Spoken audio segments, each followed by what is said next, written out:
He is a senior mechanical engineer in Kuwait University since 2019. His main duty is coordinating the efforts of Kuwait Sat-1 and supervising a space capacity building program. Ghanim Alotibi is also an active with international space organizations. He's the project manager of the Moon Village participation of emerging space countries, MVPESC. The project aims to involve developing countries on moon activities. Yes, in addition, he is an intern at the Space Renaissance Initiative, SRI, where he is contributing to lectures on topics related to space philosophy. Space arts is a new field of interest for Ghanim. Currently, he is leading an effort to organize an analog mission with the primary objective studying the effect of isolation of artists by comparing their artworks before and during the mission. Ghanim Alotibi, first analog astronaut in Kuwait, project manager for the Moon Village participation of emerging space. Welcome, Ghanim. Thank you very much for hosting me. I am really honored. The honor is ours, and good morning. We'd like to welcome you in Good Morning Kuwait. And definitely, before I go to questions, I want you to define what is an analog astronaut. You know, is it like, you know, has anything to do with being astronaut physicist, or it's something else? Normally, this is a new field, actually, started only like in the last 20 years. Okay. And it's not a profession yet. Analog astronauts are not professionals. Yeah. Space professionals, if you are a space engineer, normally you would like sometimes to experience some activities in a simulated environment to test new technologies for future it's space. Like more simulating, you know, the environment, you know, the real environment, but it's a simulation type of experience. Exactly. Space is extremely expensive, and you need to test, you want to test your equipment, you want to test maybe new procedures for human space flights. You also want to study the psychology of crew members. That's amazing. So tell us about the Mars Society and what's it all about, and how you joined this team or your colleagues. So the Mars Society is hosting the Mars Desert Research Station. They have a lot of committees, they perform a lot of research and activities, issues related to Mars. They have members, for example, Elon Musk is funding some of the activities in the Mars Society. And in 2003, they established the Mars Desert Research Station. It's the first of its kind at that time, and as I mentioned, the idea is to test equipment that will be taken to space, technology demonstration research, performing research about the psychology of the crews and so on. So in 2017, I was involved with international organizations, Space Generation Advisory Council, and with a group, a team, we decided to apply for the Mars Desert Research Station. We were accepted conditionally. So we had some of us went to the first mission, which I was selected among my team members to represent my original team in 2019. Nice. If we were successful, then my entire team will come in 2020. Okay, so that's amazing. It's like a test, you know. It's like a test, yes. The selection process was extremely competitive, of course. We need to have proposals. We need to have partnerships with maybe international organizations, universities. Yes, and one can imagine how difficult and detailed this whole project is. So, of course, the selection would have to be very precise. But we're very happy that you were selected and you represented your team. So tell us about the aim of the missions. So the aim of the missions was to test several research that is in the interest and the field of the crew members. So for example, we had astrobiologists. So we have several objectives. We have astrobiologists who are interested to grow some plants in Mars. So we can see if it's capable to have agriculture there.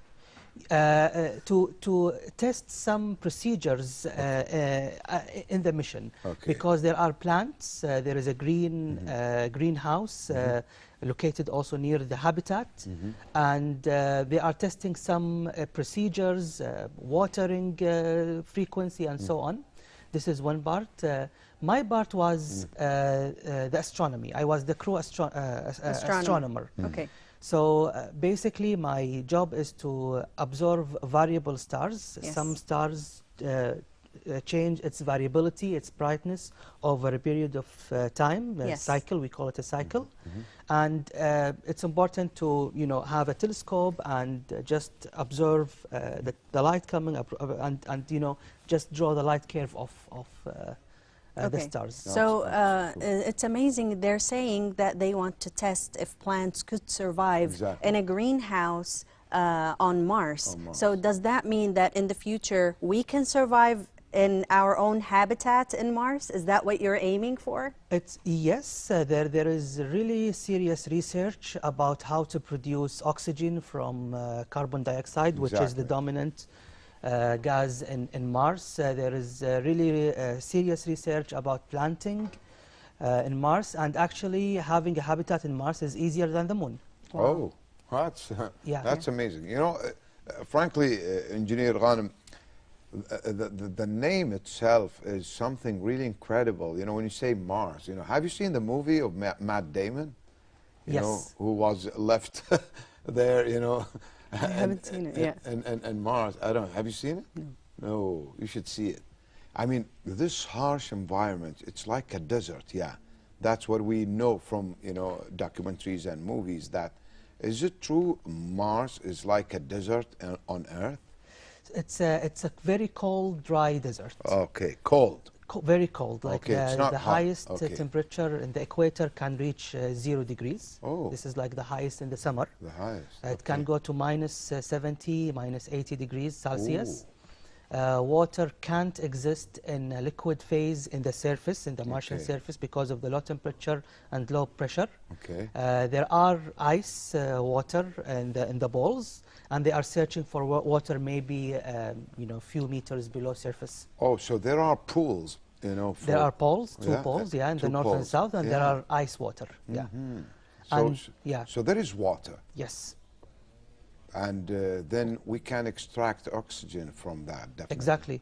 You can. So when there's water, there's life. Absolutely. When there is water, there is life. When there is water, it's easy to build a human life support system for future human missions. Interesting. That's really interesting. So tell us about your role in the 3 missions. Yeah. So as I mentioned, what do you mean 3 missions? Like 3 missions to Mars, or 3 missions, to the simulation type of Mars, or something? Analog missions. Analog missions. So I had my first two analog missions in the Mars Desert Research Station. It's located in the United States, Utah Desert. The location really simulate, or let's say very close to the Martian terrain, with the mountains and how it looks like, maybe the geography. The geography, exactly. And it's cold. Normally, we do the missions in the winter, so it can go below 20, below 10 degrees Celsius. So really jacked up and geared up with your uniform and yes, of course, we have to dress for it when we do an EVA. So my role was the crew astronomer. So my job is to plan an observation session before the mission. I have to check the sky maps, what type of stars I am going to observe during the mission. And then every morning I wake up, it's an automatic telescope. I can control it remotely from my location. I do the observation session if the weather permits. Otherwise, of course, I have to postpone my program. Do the observation as per the program, and then extract the data, analyze the data, find out the photometry measurements, and then submit it to some organizations. Okay, interesting. So we want to thank you very much for these interesting pieces of information, and I really had fun with the interview, and I want to learn more.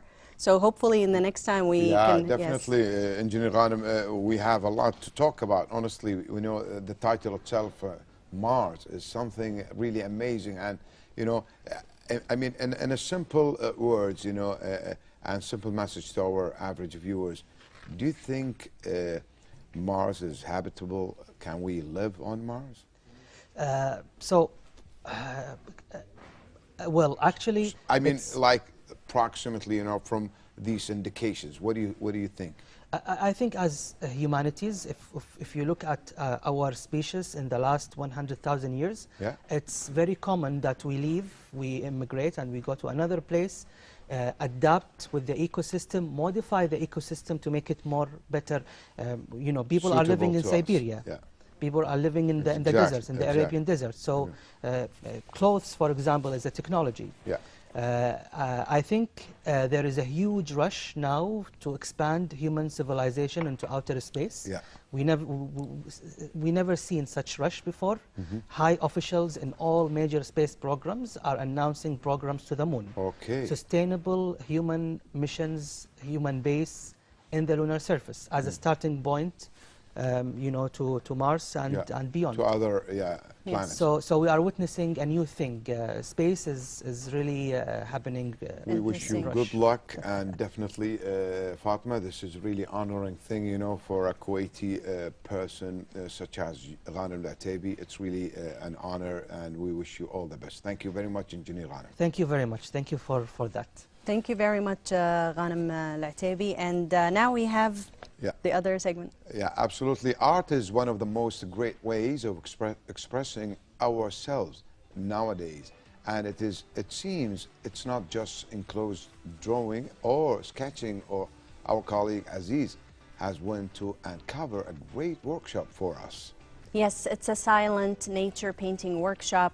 The basics of oil painting have been started for all trainees to be enabled to draw simple elements and gradient transferring it to complex mixture. Let's go and watch this report together.